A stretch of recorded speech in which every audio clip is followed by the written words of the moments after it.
Welcome to the Insurrection Resurrection, friend. Sometimes on a day like today, you just have to hold steady. It'll be a day fraught with peril, filled with propaganda. Just look around. People are all over the board. Kind of like our friend Holly from the album Separation Sunday by the Hold Steady. More on her in a minute. So what? I'd guess, friend, there's little direct impact on you today.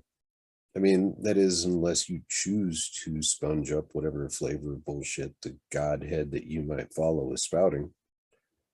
I'd go on to guess that there was little impact on you over the entire last year, or even the last 2 years, should we dare to count. You see, friend, just like Holly, we have the choice to straighten out the world for ourselves and put people on notice. She said, always remember never to trust me.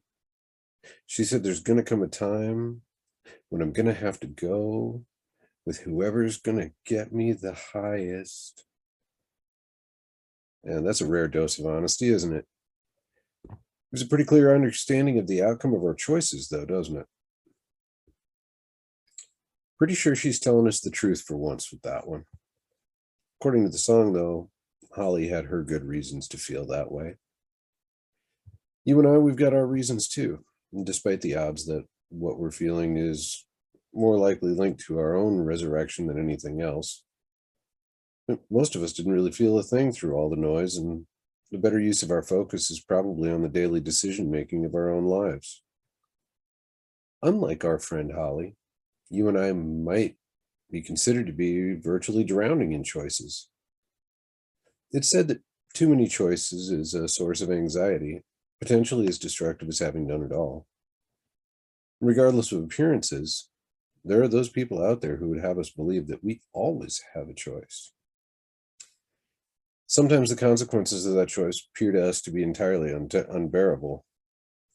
And our understanding or belief about the consequences doesn't determine whether or not the choice actually exists, only whether or not it's viable for us. You and I have had our choices over the last year. For my part, I've chosen creation and expression. I've also committed to learning and experiencing things that cause people to question my sanity. Choices create hundreds of pieces, choices to consume hundreds of hours of content, including more than a dozen nonfiction books.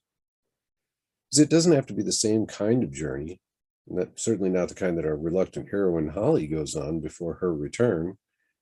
When as she steps forth on Easter Sunday, limping left with broken glass in her hair, and asks the priest if she can tell the congregation, quote, how a resurrection really feels, unquote.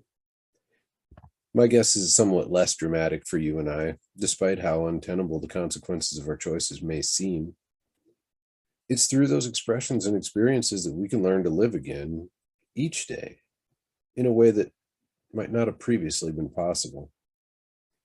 Usually I'm reluctant to give too much advice, but today I'll leave you with this.